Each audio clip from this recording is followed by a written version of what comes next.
ბევრი ფიქრობს, რომ ასეთი ადგილები შორსაა, მაგალითად ალპებში, შვეიცარიაში, სადღაც იდეალურად მოწესრიგებულ ლანდშაფტში. მაგრამ მსგავსი სილამაზე აქაც არსებობს ჩვენს ქვეყანაში, უხეში, ხელუხლებელი და ნამდვილი. ხელუხლებელი ბუნება ყველაზე მეტად ფასობს სოფლიოში და ჩვენ ეს ჯერ კიდევ გვაქვს. ჩვენი მოგზაურობა გოდერძის უღელტეხილიდან იწყება. მართალია ამ გზის გაკეთებას 10 წელზე მეტი დასჭირდა და დღესაც არ არის დასრულებული, მაგრამ წლის ამ პერიოდში აქ მანქანისიარული ერთი დიდი სიამოვნებაა. ჩვენი მიზანი ყოველთვის ერთი იყო: ვიპოვოთ და გაჩვენოთ ის ადგილები, რომელიც ტურისტულად გადატვირთული არ არის. ამიტომ ხშირად ვტოვებთ ასეთ მიმართულებებს და ვირჩევთ მეორეხარისხოვან გზებს. წლის ამ ბოლო მოგზაურობაში კი გადაწყვეტილი გვაქვს, რომ აჭარიდან გადავიდეთ გურიაში უგზაობით. მაგრამ გზად მწვანე ტბა გვხვდება და მაინც არ გამიძლო გულმა, რომ შემოდგომის ამ ზღაპრულ ფერებში არ შეგვევლო და თუნდაც ტურისტულად გადატვირთული არ გადაგვეღო. აჭარაში ყველაზე კარგად არის შემონახული ძველებური სახლები. აქ ყველაფერი ავთენტურია და როცა ამ ყველაფერს ბუნების ეს სილამაზეებიც ემატება, უკვე ზღაპრულ სანახაობას ქმნის.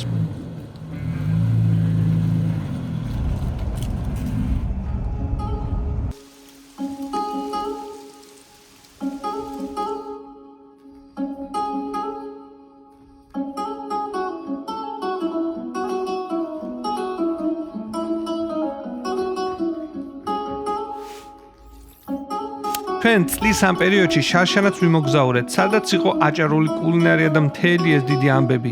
ამიტომ უფრო მეტი თუ გაინტერესებს აჭარის შესახებ, შეგიძლიათ წინა წლის ეპიზოდიც ნახო. მწვანე ტბა აჭარაში ზღვის დონიდან 2000 მეტრზეა. ეს არის მაღალმთიანი ტბა, რომელიც ვულკანური პროცესების შედეგად ჩამოყალიბდა და დღემდე ინარჩუნებს ბუნებრივ ფორმას. ოველენდინგისთვის ასეთი ადგილები მნიშვნელოვანია, არა როგორც საბოლოო დანიშნულება, არამედ როგორც გზის ნაწილი, წერტილი, სადაც ჩერდები, აფასებ და შემდეგ უკვე აგრძელებ გზას. ჩვენი შემდეგი დანიშნულება კი არის ხაბელაშვილების 100-წლოვანი ხიდი.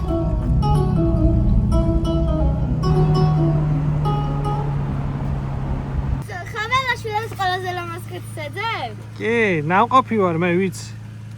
აი არ ვიცი. აი ბავშვები ხართ. გადავა. აბა კარგად. შენიერი გზა. აი მთებში მზემ ჩაგვასწრო, მაგრამ ხაბელაშვილებთან მოვედით.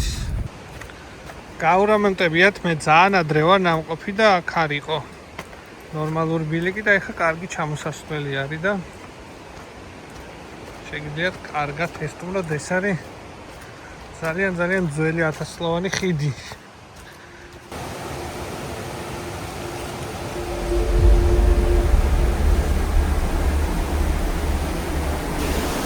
ხო ესეთი ლამაზი არის ყველაფერი და აქ ნახე სადაა.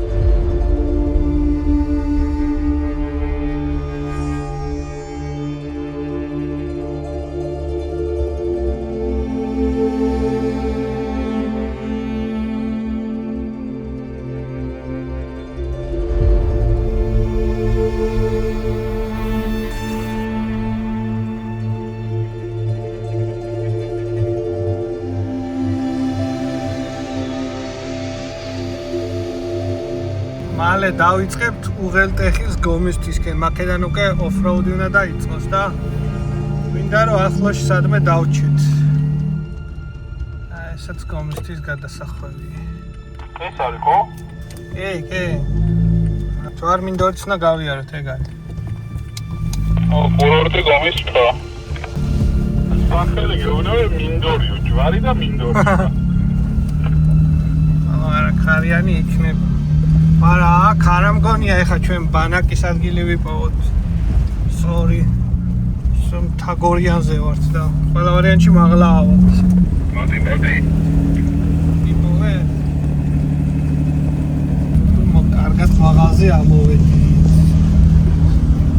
და ძერ კიდე არა ჩანს. ოდნავ სწორი ადგილი მაინც რომ დავჩეთ და აი უღელტეხილი რაფთაზე. კარგი ხარია.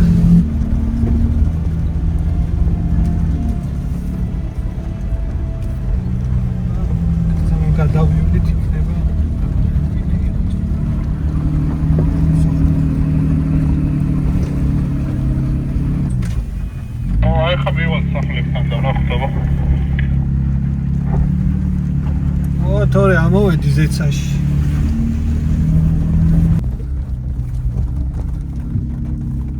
აი, სამაგისო მთებისთვის დრონი ვავაწყო, როგორი უნდა ავაწყო?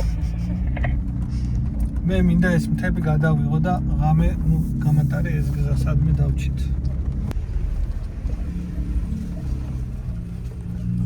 შეშველა. უღელტეხილზე კილომეტრები სწრაფად გადიოდა, მაგრამ დასარჩენად შესაფერისი ადგილი ჯერ კიდევ არ ჩანდა. გზა ვიწრო იყო და არ ხვდებოდა გადასახვევები. იმის მიუხედავად, რომ ჩვენ მზის ჩასვლის საწინააღმდეგოდ მოძრაობდით, დღის სინათლე მაინც ნელ-ნელა იკარგებოდა. გზაში შევხვდით ხეტყით დატვირთულ რამდენიმე სატვირთოს. ბოლო მათგანი სრულ სიბნელეში მოდიოდა ჩამქრალი ფარებით, რაც იმას ნიშნავს, რომ ფარულად ცდილობდა ჩამოსვლას. არ ვიცი, როცა ადამიანი პირადი მოხმარების იქით ბრაკონიერობს, მე მგონია, რომ ის ღალატობს ქვეყანასაც და საკუთარ თავსაც. ყველას ვალია, რომ გაუფრთხილდეთ ჩვენ სამშობლოს, გაუფრთხილდეთ და მომავალ თაობას დაუტოვოთ იმაზე უკეთესი, ვიდრე ჩვენ დაგვხვდა. მაგრამ სამწუხაროდ ყველა ასე არ ფიქრობს და გასაჭირის მომიზეზებით უფრო დიდ გაჭირვებაში აგდებს მომავალ თაობას. ხარი ჩასასვლელი აშკარად მეტყევების გზა არის. წამოგინა ფეხი ჩავიდეთ? რაც უფრო მაღლა ავდიოდით, მით უფრო ცხადი ხდებოდა, რომ ადგილის პოვნის შანსი უფრო მცირდებოდა. აი ეს ადგილიც მეტყევების არის და გადახერგილი დაგვხდა, ჩაკეტილი ვერც აქ. ისაც შევხვდი ჩვენ გამომწერებს სადღაც ტყეში. გომიშტიდან მოდიხარ? კაი ამინდი იყო, ქარი ხო არისო?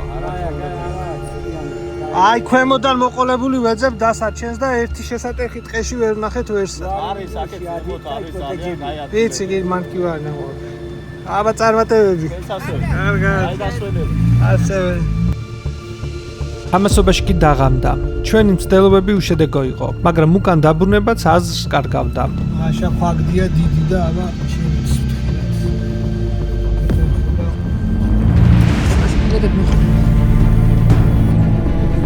ოლენდინგის დროს ასეთი მომენტები ხშირია, როცა გეგმა იცვლება და საბოლოო გადაწყვეტილებას არა რუკა, არამედ პირობები იღებს.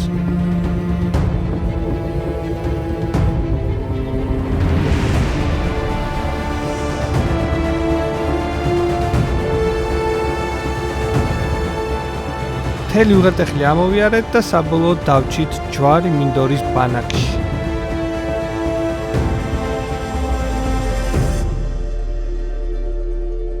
ვიპოვეთ ბანაკი მთის წვერზე და ეხლა ძალიან გვიან იწყება მთელი ჩვენი ამბები. დაიქნეს ნათელი ლაშა. ეს შევაერთე?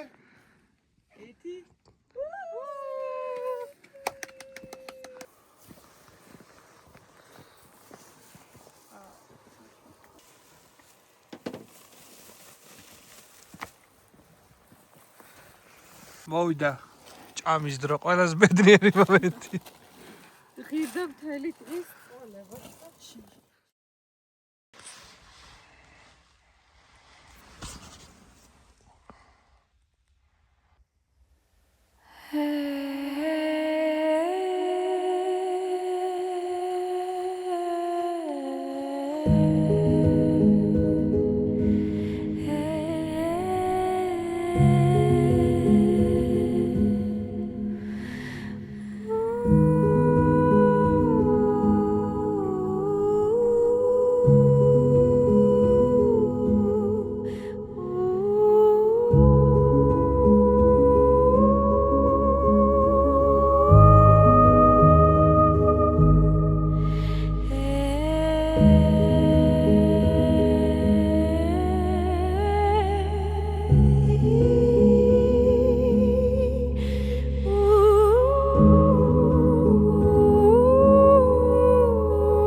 ესთან გაუძება ტრადიციულად შევასრულე და იყო აი საოცარი მზის ამოსვლა.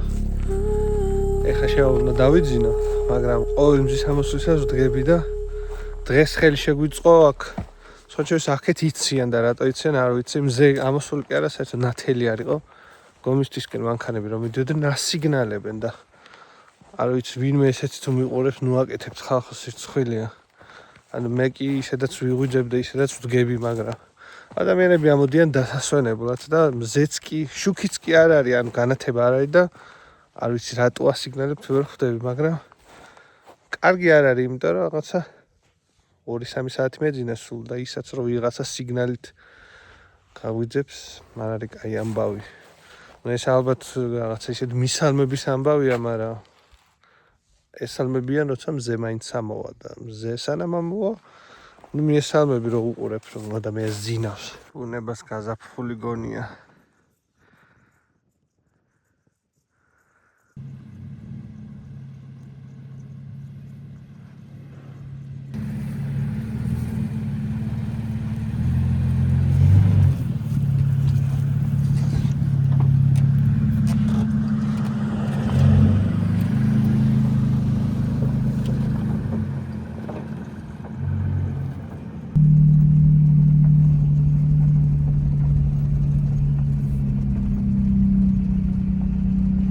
ესეთი გურია კიდე სხვა, ხო? გური არის ჩემთვის მწვანე და ესეთი. კარგ დროს ნახევარი მოგზაურობა გავნილი გვაქვს უკვე, მაგრამ ეხლა დავიწყეთ დაშვება.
ეხლა ქვემოთ არის ცუდი ამინდი, რუბლიანი შეიძლება წვიმოს და შენ დადიხარ.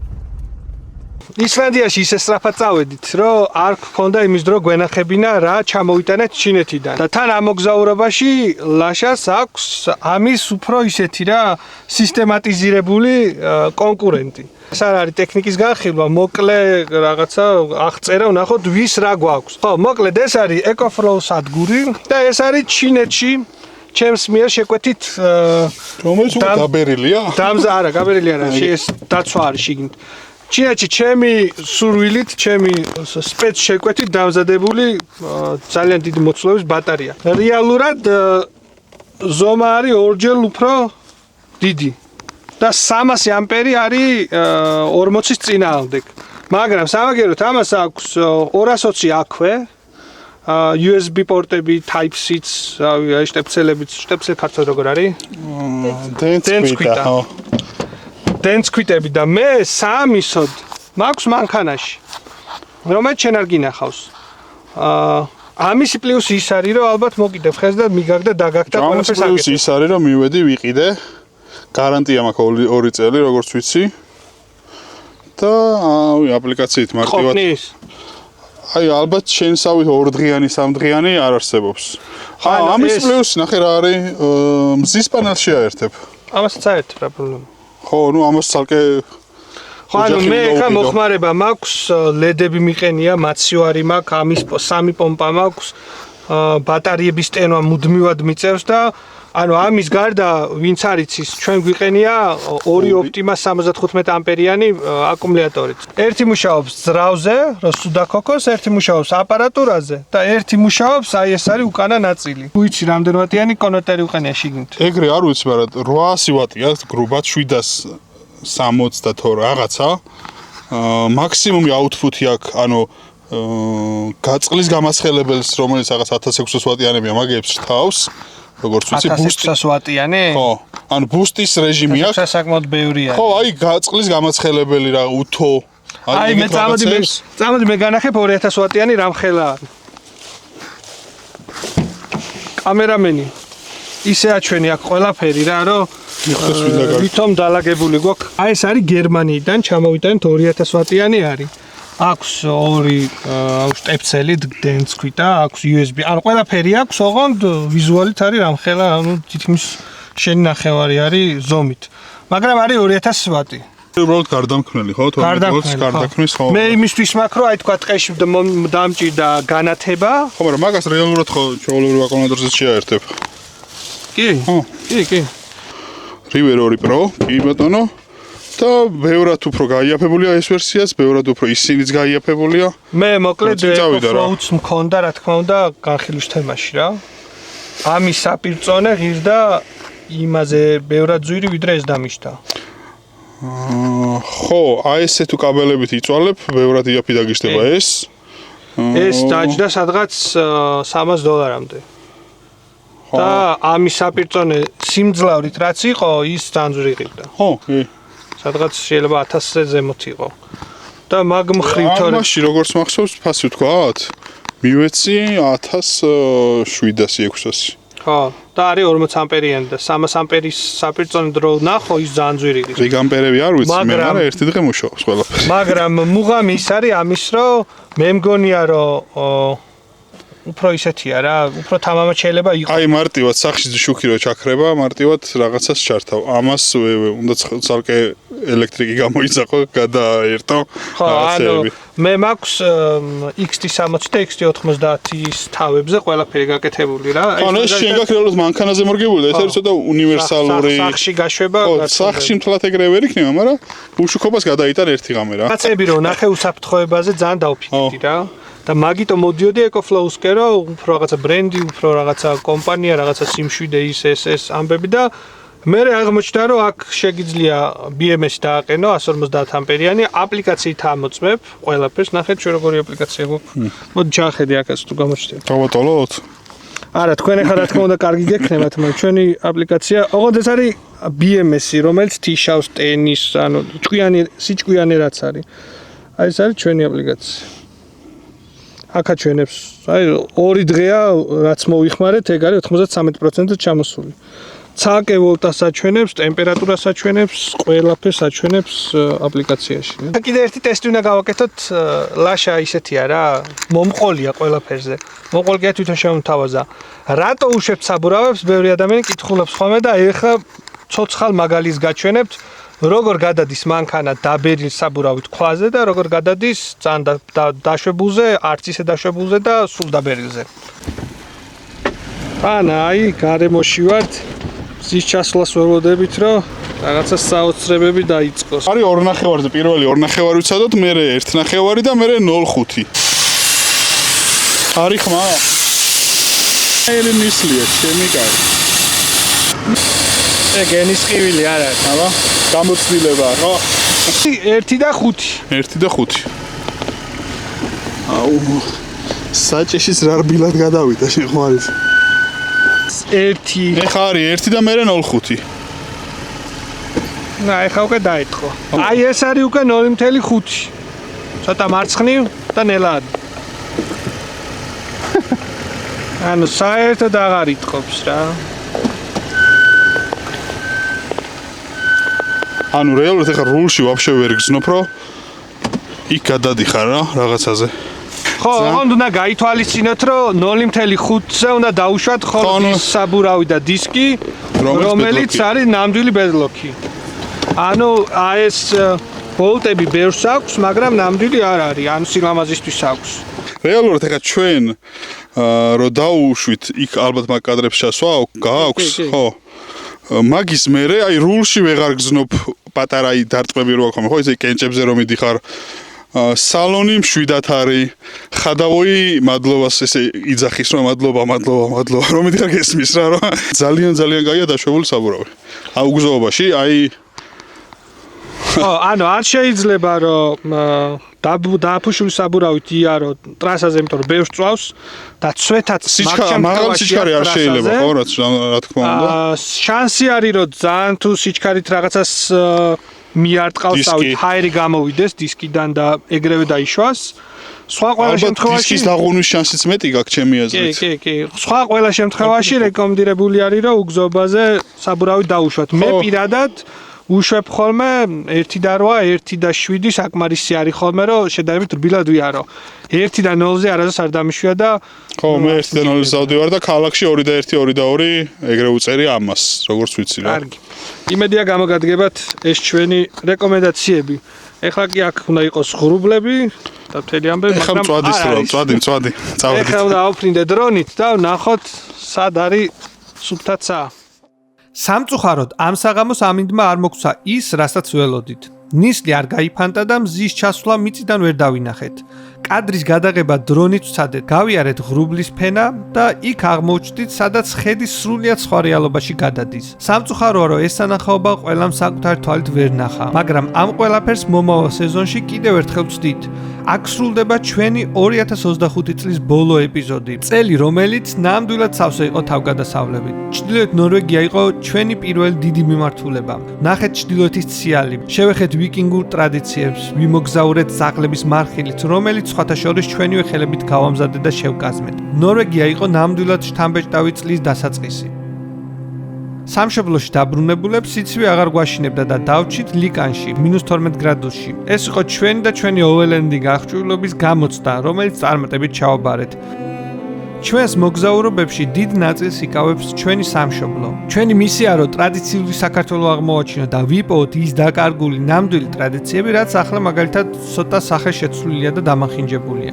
ვიმოგზაურეთ ისტორიულ უჯარმის ციხეზე, სადაც ვახტანგ გორგასალი ცხოვრობდა და სადაც აღესრულა. ვიმოგზაურეთ ჩვენს ტაუკლაჯეთში. ეს ადგილი ჩვენთვის ერთ-ერთი ყველაზე ღირებული აღმოჩნდა და გვინდა რომ რაც შეიძლება ბევრმა ადამიანმა ნახოს.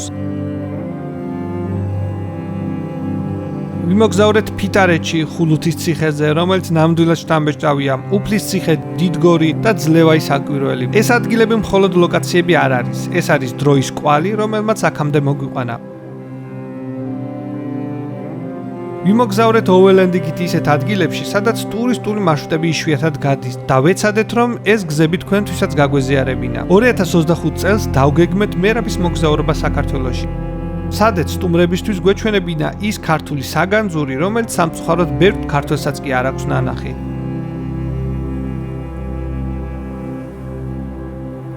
ვიყავით ფშავში ხოშარობაზე, ტრადიციულ ქართულ დღეობაზე. ეს ეპიზოდი იყო მთლიანად ქართული, წესჩვეულებებით, ადამიანებით, ადაწესებით. ეს ის ერთ-ერთი ეპიზოდია, რომელიც აუცილებლად ღირს სანახავად. ასევე ჩვენს ბანაკში მივიღეთ კაცები, მოვამზადეთ კოცონზე საკვები და მოვუყევით ჩვენი გეგმების შესახებ. გავიჩინეთ იდეები, რომელთაგანაც ზოგი ვერ გამოვიდა ბოლომდე, მაგალითად გასაბერი სახლი. მაგრამ ამ ყველაფრისთვის წინ გვაქვს 2026 წელი და ბოლოს მოვიდა დრო ჩვენი ყველაზე დიდი და ხანგრძლივი მოგზაურობის. საქართველოდან ისლანდიისკენ ჩვენი საკუთარი მანქანით. გავიარეთ დაახლოებით 20,000 კილომეტრი იმ მიმართულებით, საითაც სახმელეთო საზღვარიც კი არ გვაქვს. გადავცურეთ ჩრდილოეთის ზღვა მანქანასთან ერთად, აღმოვაჩინეთ ფარერის კუნძულები და შემდეგ კი გადავედით ისლანდიაში. ვიმოგზავრეთ ჰაილენდებზე, კუნძულის შუაგულში, ექსტრემალურ გზებზე, სადაც იშვიათად თუ ვინმე მიდის. სამშობლოში დაბრუნების შემდეგ კვლავ ტრადიციულ ქართულს დაუბრუნდით. ვისწავლეთ ლუდის ხაშვა, მოვამზადეთ ნამდვილი ქართული ხინკალი და ვიმოგზაურეთ ლეჩხუმიდან რაჭაში. გავიარეთ აკაკის გზა, მარშრუტი, რომელიც 1912 წელს თავად აკაკი წერეთელმა გაიარა. ამ წლის შესახებ ბევრი და უსასრულოდ შეგვიძლია გავაგზავნოთ, მაგრამ ეს იყო წელი, რომელმაც ბევრი ადამიანი გაგვაცნო. ბევრ ადამიანთან ერთად ვიმოგზაურეთ, ბევრი სირთულეც ვნახეთ, დაცემებიც ვნახეთ, წამოდგომაც, მაგრამ ყველაზე მთავარი, ამ წელმა გვაჩქვა ემოციები. გამოცდილება, რომელიც ჩვენთან რჩება და სწორედ ეს არის მიზეზი, რის გამოც ღირს ამ ყველაფრის კეთება. ჩვენ მაქსიმალურად ვეცადეთ თქვენთვის გადმოგვეცა ის განწყობა, რასაც ჩვენ ყოველ მოგზაურობებისას განვიცდით და იმედი მაქვს, რომ ეს გზავნილი დანიშნულების ადგილამდე მოვიდა. დიდი მადლობა ყველა გამომწერს, რომ ჩვენს გვერდით იყავით და ასევე მადლობა მათ, ვინც არ გამოგვიწერა, მაგრამ გვიყურებდა. მნიშვნელოვანია თქვენი გვერდში დგომა და მხარდაჭერა. თუ გვიყურებ და ჩვენგან იღებ ამ ემოციას, დაგვიბრუნე ჩვენს და დააჭირე გამოწერის ღილაკს. აქ სრულდება ჩვენი 2025 წლის ბოლო ეპიზოდი და ალბათ არ გაგიკვირდება თუ გეტყვით, რომ ჩვენ ისევ ჩრდილოეთისკენ მივდივართ. შემდეგ ეპიზოდში დაგიბრუნდებით ჩრდილოეთ ფინეთიდან. დანიშნულების ადგილი ლაპლანდია.